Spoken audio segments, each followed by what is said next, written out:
Hello, model car fans. Welcome back to another episode of Scale Model Car Chief. I'm Steven. If you enjoy my content, please consider subscribing, liking, and sharing my channel.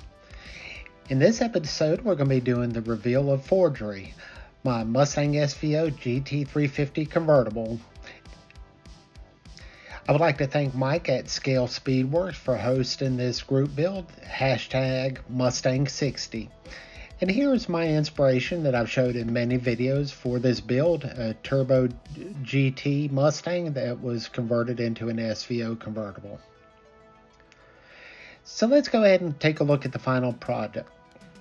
I went ahead and married two kits, the Mustang GLX convertible and the Mustang SVO kit, cutting them along the body lines and along the front fender and cowl area to put these two models together. I always felt that the SVO, seeing that I had purchased one brand new, rolled it out of the showroom back in 1986, was a great car. But I wanted to do something a little bit different, and hence I came up with my nickname for this car, Fordgry. I always felt that Ford should have made a SVO convertible. Faulkner Ford made a SVO convertible similar to what you saw in the opening credits of this video, and was my inspiration for this vehicle. The GT350 I thought was a great tribute Mustang for its 20th anniversary. There's a lot of controversy on it that it really wasn't anything special. I'm not going to get into that. I enjoy the Mustangs for exactly what they are. They're fun cars. But, I think if Ford was going to do something, GT350 SVO would have been a great car to build in real life. When you go ahead and look at the SVO, it had, 4-wheel disc brakes. It had 5-lug rims. It was a European-inspired handling car that rivaled the power of the mighty V8 302 5-liter engine. There's fans of the 4-eyed Fox bodies, and the front-end treatment, as we look at here, was a little different. In 84, they had just regular sealed beam headlights, and in 85 and 86, they went to, or 85 and a half, they went to the flush aero look headlights. With the turbocharged air-to-air intercooler, the 85 and a half was the most powerful Mustang SVO of the time at 205 or 10 horsepower. Maybe it was a little more. I'm not sure the exact numbers. I used to know them really well when I owned my SVO. But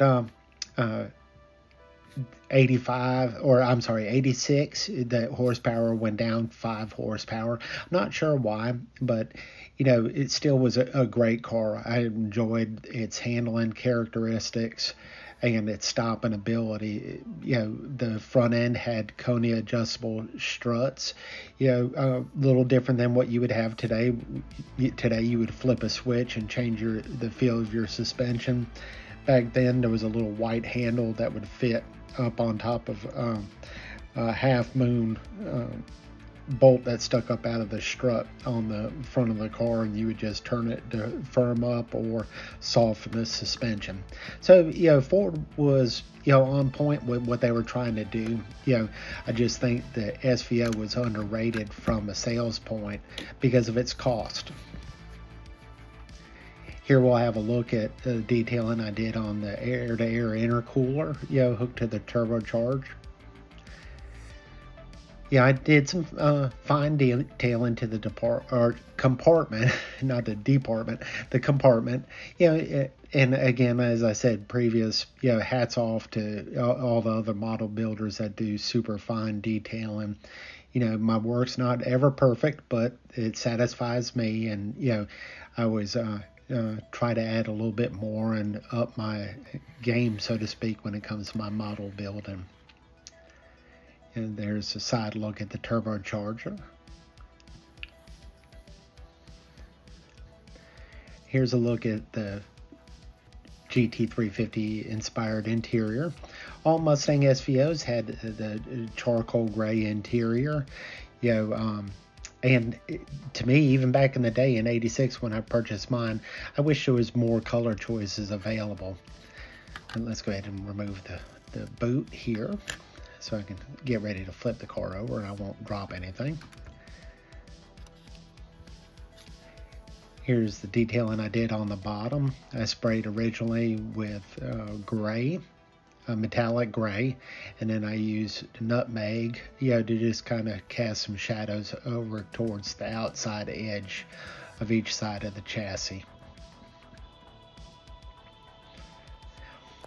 But going back to the SVO, it was equipped with Marshall fog lamps, just like the GTs were, which was real popular back in the late 70s and 80s. A lot of cars had them. Then they went to more of a round type fog lamp on later GT Mustangs.